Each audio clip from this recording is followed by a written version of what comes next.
YouTube page. I mean, Facebook. On Facebook.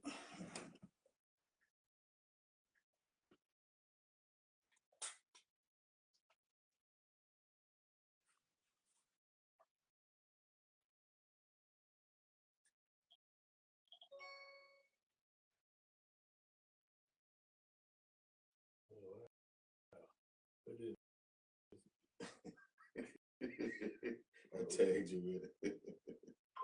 You must rotate your phone at your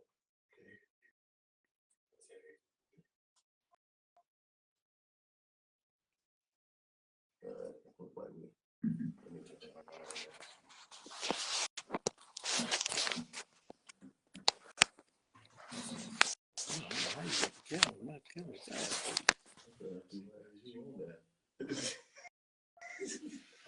but I'm sad.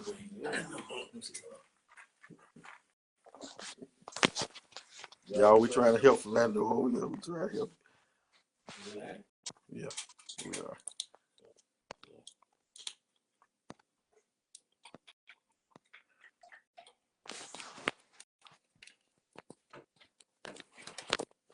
Come up out here. When all in something he wasn't supposed to see, that's what I'm talking about right there. Ferlando the best, the did something that we can't get him out of there. Oh, yeah, you can. I know it. Get it up. What, you gonna turn it up? Turn it up? You can close out the whole thing. Close it. I closed that. You can do it. I know how to do it. See, leave broken. That's why having a man that is so technical. Ferlando the dyslexia. That's my big brother, boy. I tell you.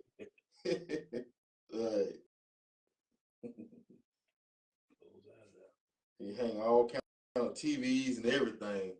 But he done got us in some mess today on this phone. It should be good. It's good. Now we're gonna go back to your page. Leave stuff alone, Ferlando. They sent me the link. Don't join nothing. Just leave stuff alone.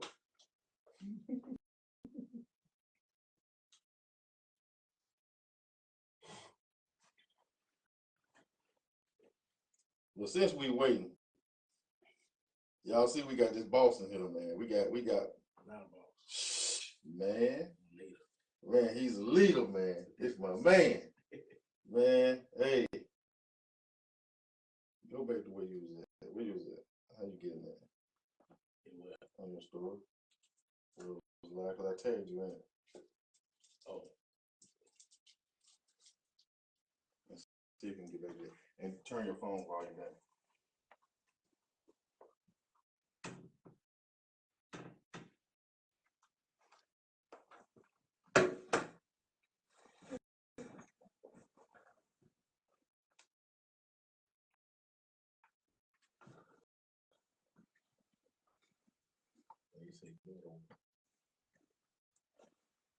Just so you can see it. You ain't got to see it.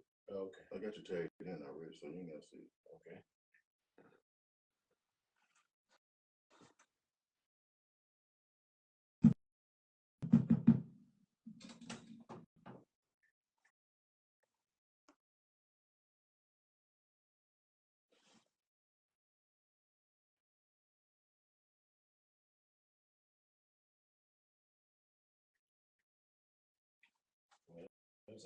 It's a co-host for the day. Okay. All right. So hello. Hello. We have Mr. Ferlando Parker in today. And we're gonna get all up in Ferlando's business, man, about his business, about everything he's done over the years, and we're gonna start you know how we usually do. Y'all know how we usually do. So, Ferlando, you ready? Yeah. All right, let's go. What we're doing. All right. Put your phone down, baby. Okay. Yes, sir. That's my man. So, Ferlando, tell the people who don't know, what side of town you from? What elementary, what middle, and what high school you elementary school, I went to MacArthur, Powell, Lincoln, Hill, Washington, and that's it. Okay. Yeah. What middle school did you go to? Same. We didn't have middle Y'all school. man. Oh, y'all have? Okay. What high school? Parker. Oh, you went to Parker? And your last name, Parker. That's crazy. Yeah. Yeah. You could tell a couple of stories. Yeah. My granddad was Mm-hmm. yeah. So you A.H. Parker. A.H. Parker. Yeah. Okay. What side of town you from? I'm from Collegeville first. Okay. Shout out to my partner. Okay. Collegeville, Yeah. Central City. Okay. Titusville. Okay. Yeah. So shout out to Collegeville because you know that's where I'm from. Yeah. Okay. And shout out to Central City. Central City, that's my place. That's your place. That's your place. Heart That's where the heart at. Yeah. I done been a lot of places too, but my heart Collegeville. Yeah. Yo, man. So man, listen, man, it's an honor for real. I have a lot of people that have been on my show, man, but I've been trying to get you for a long time, man, for real. Like we've been trying to put this together, and every time I see, man, we're gonna get together. Yeah. But the day we made it happen, man, I just want to thank you for taking out your time. I know you're very busy, taking out your time to come through. So let's get into it, man. So before we get into the back story, let's get into the front story. Okay. When you were in Central City. Mm-hmm. And your story from when you was in Central City, man, I saw you posted one day about when you was younger. Mm-hmm. You want to tell us about that? Yeah. We got to hear that. They got to hear this story, man. For the ones that don't know, what brought you into your leadership role as of today? Well, I have to go back further than that, but I started at Central City. Okay. Central City, I was 20 years old. I moved to Central City in 1990. Okay. Started hanging out with homies, developed friendships, and enemies, everything. All at the same time, Central City. Hanging in the 90s, the crack cocaine epidemic was amongst all of us young black men. Pull that a little closer. Okay.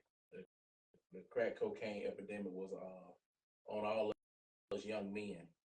And we thought that was the only way to make money, and I participated and tried my best because I was a young father. I was married at 17, all up to the time I'm talking about. And I had 3 girls, two girls at the time. Okay. No, I had 1 daughter in 1990. I'm sorry, I had 3 daughters. And, when I work in regular jobs, I've always been an entrepreneur-minded kid. Working for Jesse Lewis at the Birmingham Times. Really? Oh, yeah. Okay. I used to sell Birmingham Times newspapers downtown in front of Newberry's in the 70s. Yeah. So, that's cool, man. Yeah, the 70s, late 70s. A legend. Yeah, like 78, 79. I was 8, 9 years old, 10, 11, 12, selling Birmingham Times newspaper. And me and my brother, we used to rake yards and do little odd end jobs, ride our bicycles to go sack bags at Consumer Foods and Food Max, pump people with gas at gas stations. They would give us little money, tips or whatever. Right. And I was bought into the hustle, go make some money or whatever, and go home. So when it came time to me in 1990, I was 20 going on 21 years old. All of my friends that from high school were going to get jobs and stuff like that. And I tried to go and get me a job, but I couldn't see working a job a whole hour for $6 or $5. I think minimum wage $5.25 at the time. Right.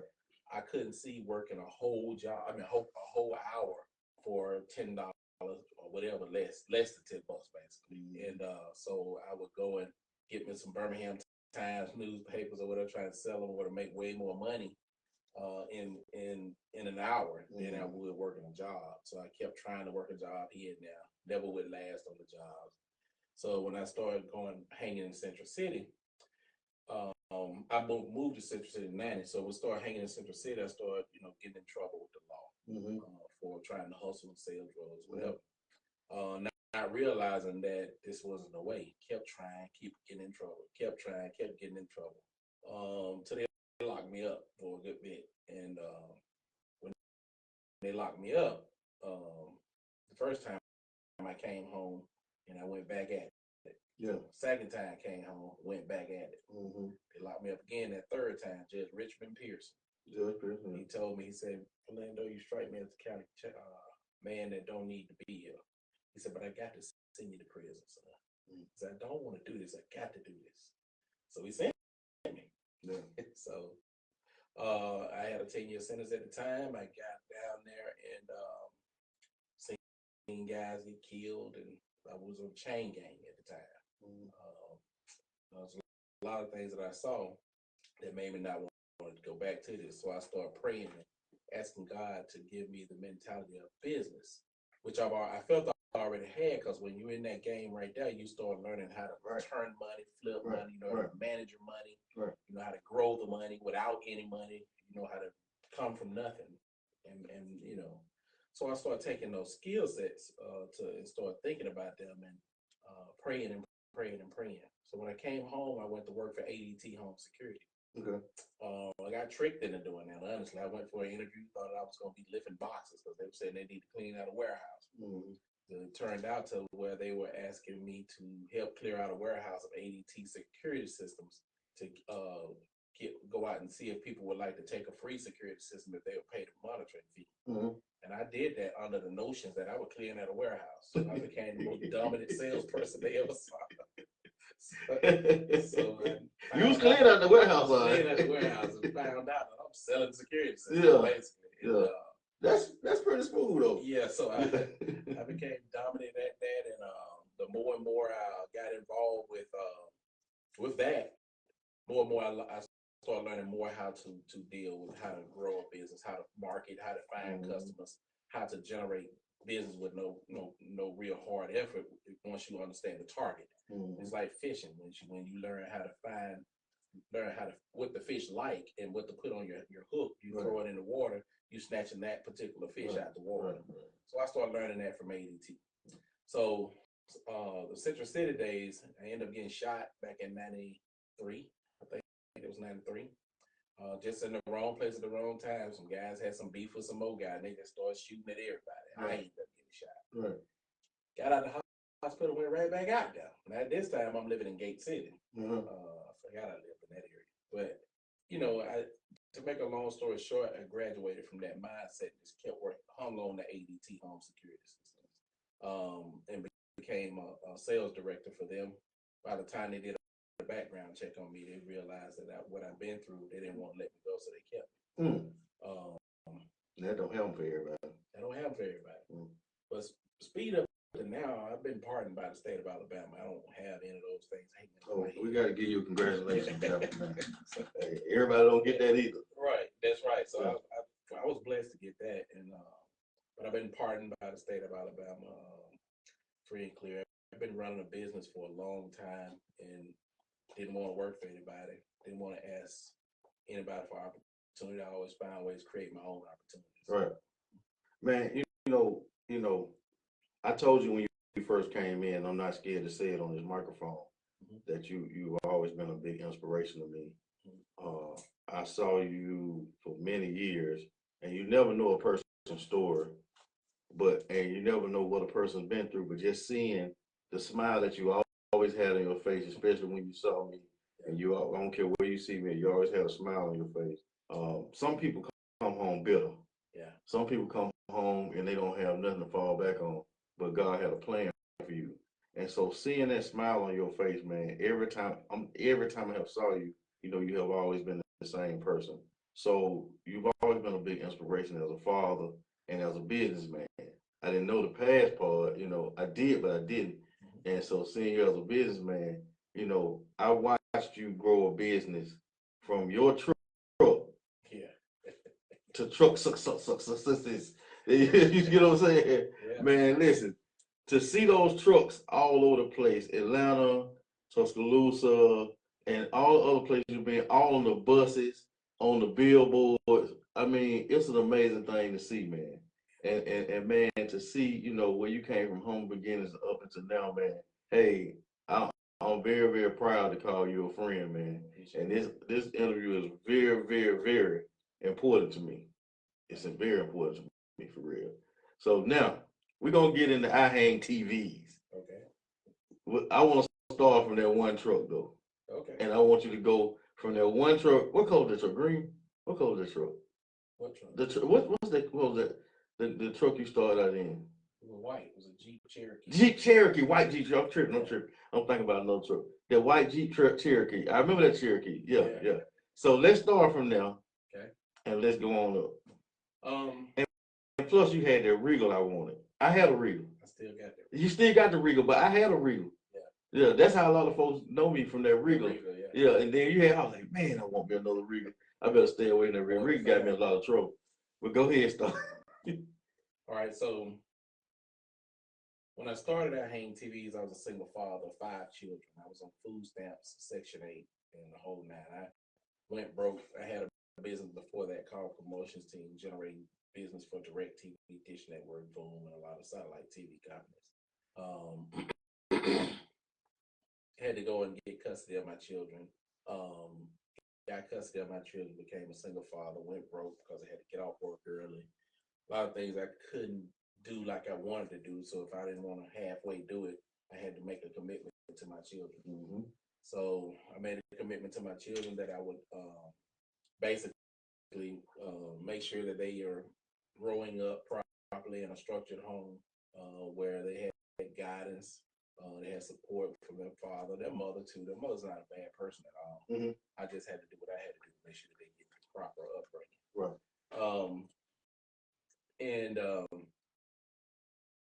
Being a single dad at that time humbled me tremendously.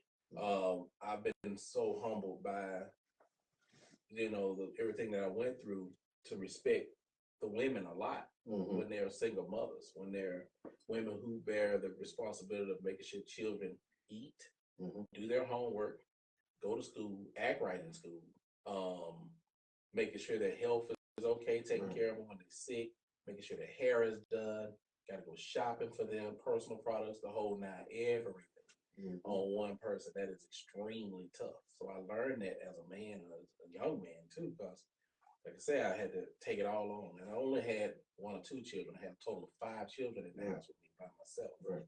And it was tough, but we made it through the help of God, a lot of praying. I have a praying mother. I love my mama to death. So my mom is very, very helpful in a lot of areas mentally for me. And a lot of other areas, but mostly mentally.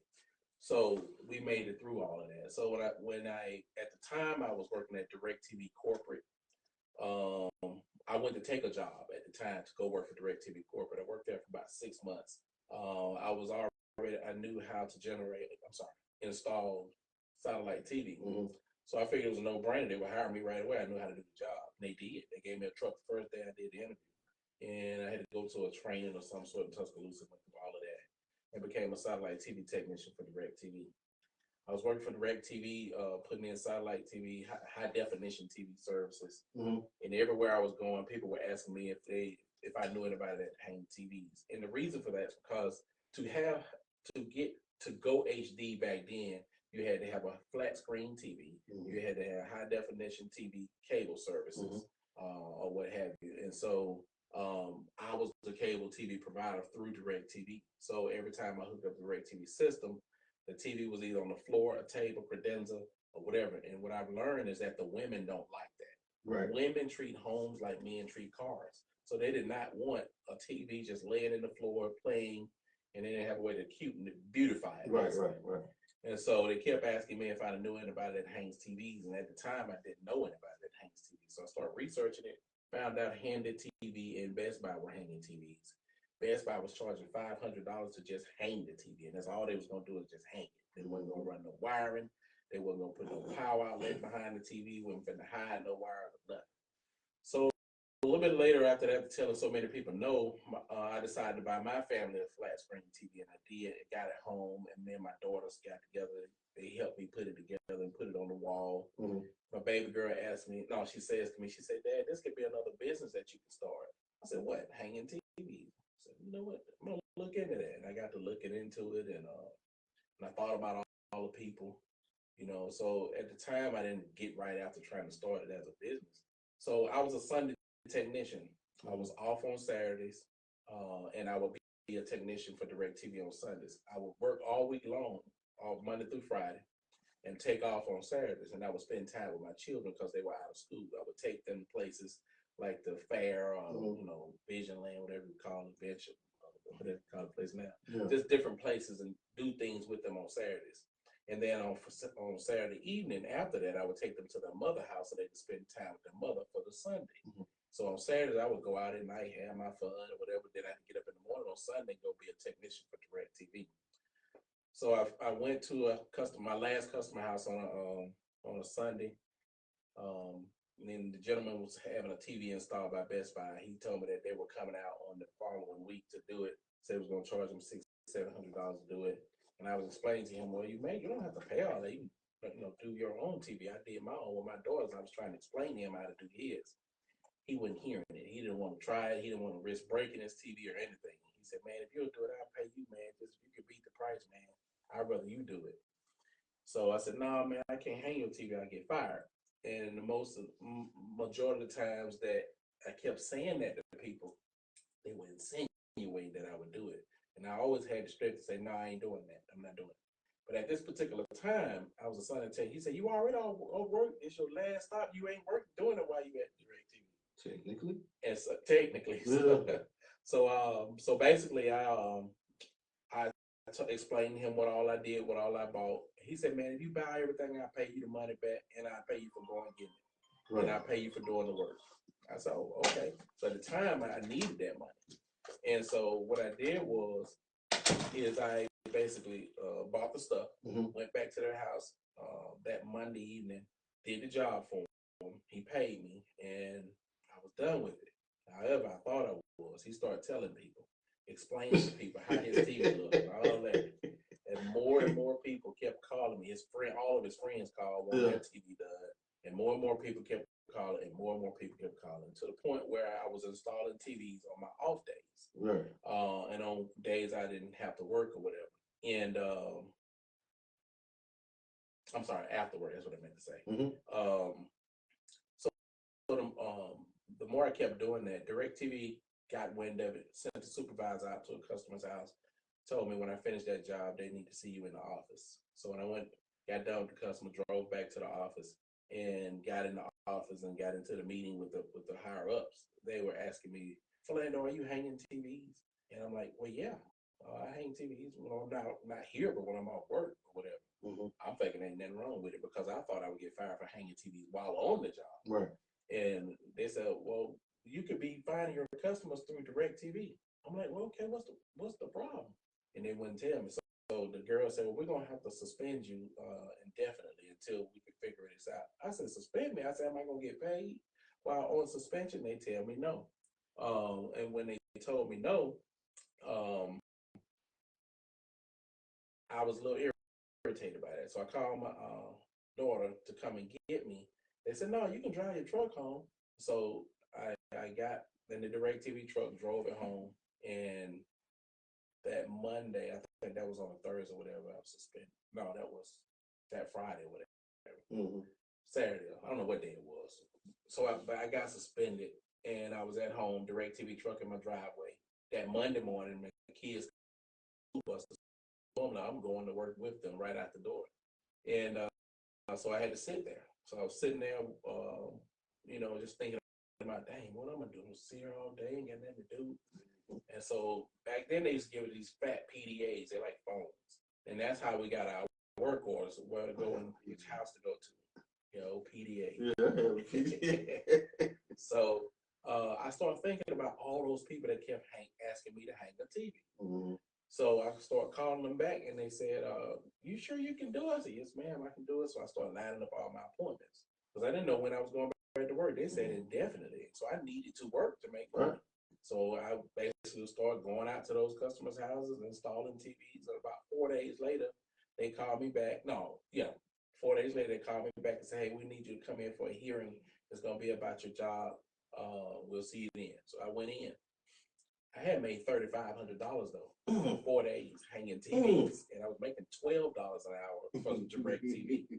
So it started becoming to be a no-brainer for me about what to do. But however, I didn't want to lose my insurance. I'm thinking about insurance, but I made so much money I could pay for insurance for the year for that week, whatever. But you know, if I kept going for a whole week, I probably made $8,000. I don't know, but I decided that okay, I'll go. So I went back to the meeting, and when I was in that meeting, they asked me if I was going to continue to try and start a business hanging TVs, or did I just want to work for Direct TV and be basically a company man. And I started thinking that money was in my pocket, that $3,500 in my pocket in this meeting, and I'm gonna take this $12 over the 35 or potentially more, whatever. So I sat there for a second and it hit me. I said, you know what? I can't kill my hopes and dreams that I have for my family to help you all with you all's dream, with this business. So I gave them that truck back that day, gave them the keys, and then called my daughter again. She came and got me, and I turned in all of my stuff, and I quit. And I hit the ground running, hanging TVs. I've been hanging TVs ever since. That was 16 years ago. 16 years ago. Yeah. I have saw you from the ground up. So how many trucks you have now? We have 15. From the white Jeep. From the white Jeep. Yeah. To 15 trucks. Yeah, we got 2 new. How many employees? Right now we have 8 employees. 8 employees. Man, I saw you last year for Classic, man. You had your team, man. Y'all look so good. Yeah. I was like, man, that's my guy, man. Hey, yeah. Man, your story, man. I saw bits and pieces over the years.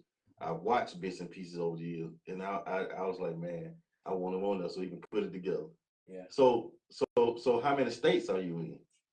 We cover 4 states right now. We cover Georgia, Tennessee, Alabama, and Mississippi. Which is huge. And I have saw all those states. That's why I asked how many states, because I didn't know if you had moved on.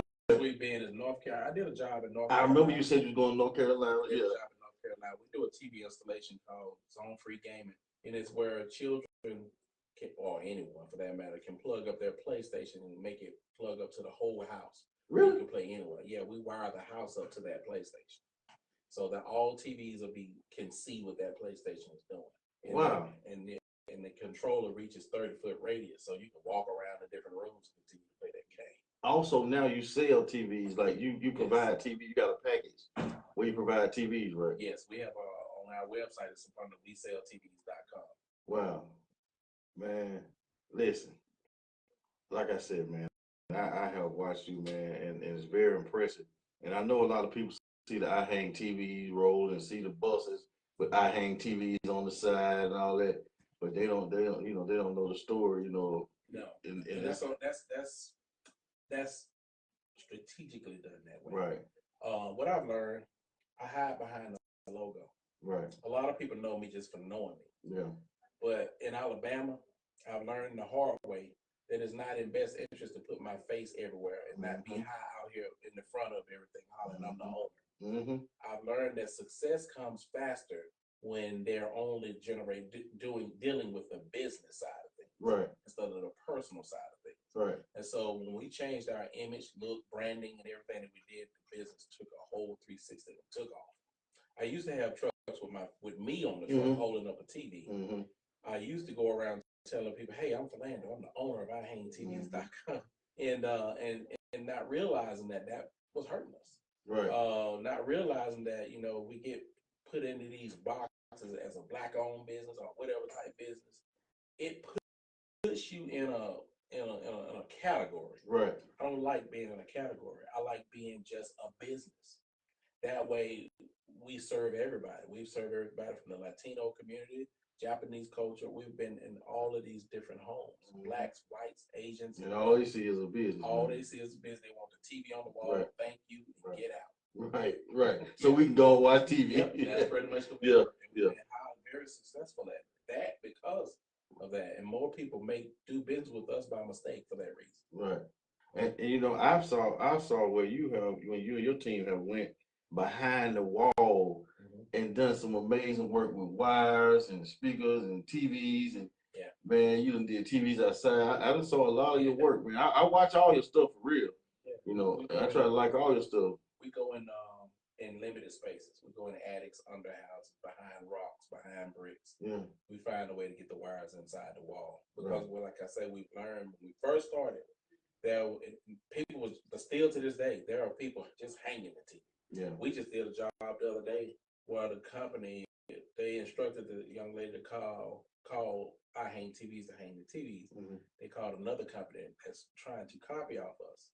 That company went out there and literally just hung the TVs and left all the wires hanging. And they didn't like it. They eventually had to call us. So we had to go out, take the TVs off the wall, install the electrical outlets behind the TV, run all the necessary wiring for the TVs, put the TVs back where it looks like it was built with the property. I never knew nothing about that until I saw you and your team do it. Most people don't. Most people don't know that you're supposed to hide the wires. Right. Most people feel like they just hang the TV. And I see a lot of it by just sitting at home watching TV where TV's on the wall and the wires are hanging. Right. I've seen a picture of President Biden in office looking at a TV screen and the wires hanging from the TV. So we need to get you to the White House. I guess, but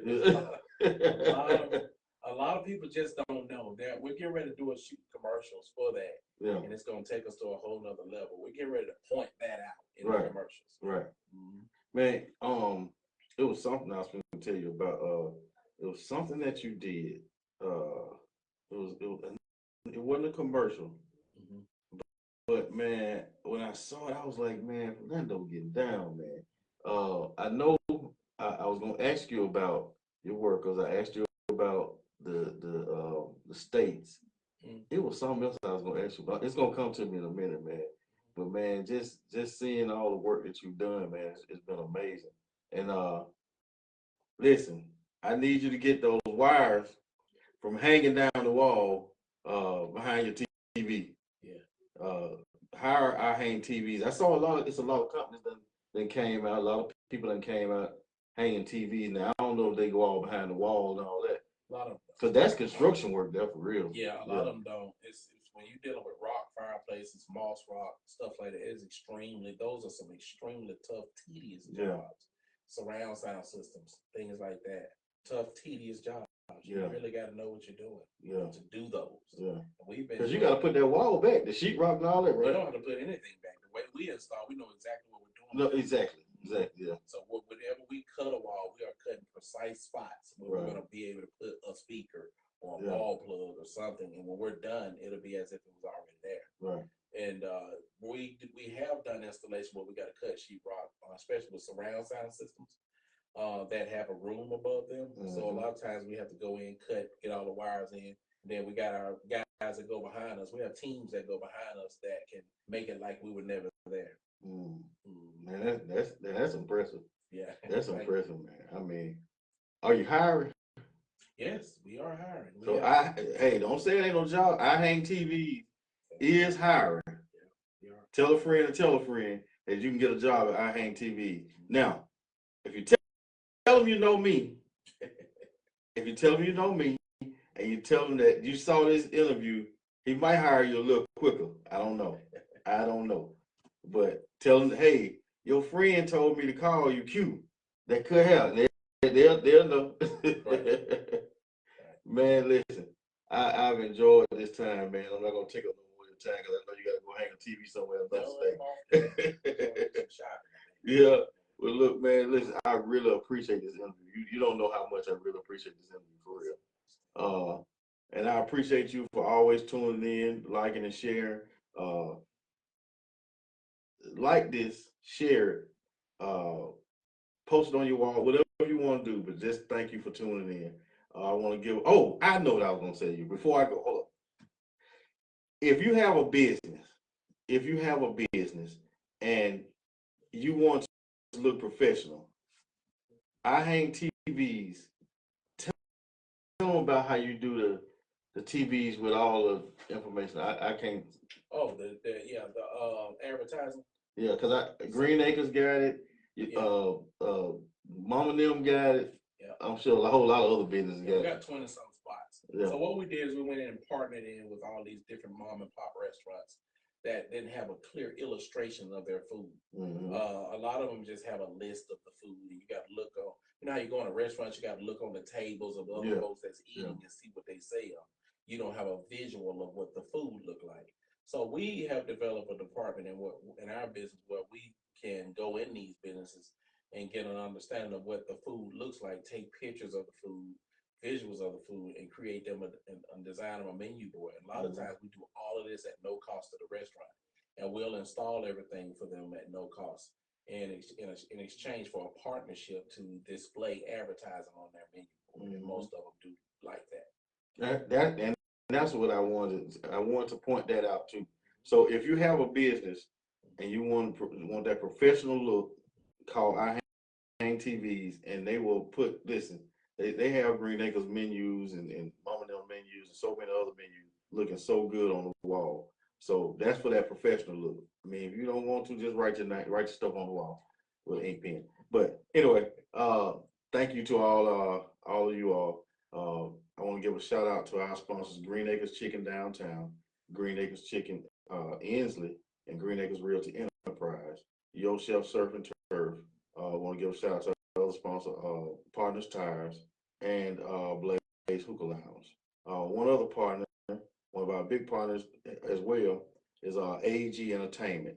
I will have tickets for Thanksgiving weekend in Montgomery for the Ricky Smiley event at the Performing Arts Center. So today is Sunday. Today is Sunday. So we got Yo Chef, we got Creole Connection, and we got Mom and Them. We also have Gabriella's. Find you something good to eat. Don't be hungry for nothing. So we working on a menu board for Creole. Oh, for real? Okay. Yeah. They good people. They good people. Yeah. If I missed anybody, I'm sorry. We'll talk about you another time. But thank you all for tuning in, like it and share it to a friend, help them numbers go up. Thank you.